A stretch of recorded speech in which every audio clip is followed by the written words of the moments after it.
Fat loss কিভাবে হয় আজকে আমরা সেটাই জানবো।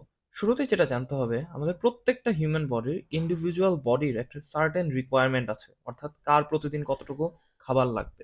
সেই রিকোয়ারমেন্টটা হচ্ছে হাইলি সাবজেক্টিভ, মানে এটা ম্যান টু ম্যান ভ্যারি করে।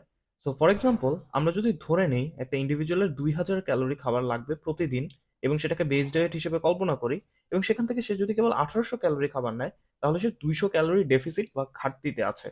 সো এই ডেফিসিটের মধ্যে আমাদের নিউট্রিশনগুলো এবার অ্যাপ্লাই করতে হবে। সো তার মানে প্রোটিন, কার্বোহাইড্রেট, ফ্যাটস।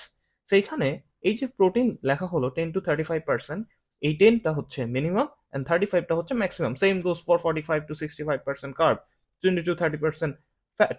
এই মিনিমাম এবং ম্যাক্সিমাম যে পার্সেন্টেজটা, সেটা কিভাবে ডিসাইড করা হয়?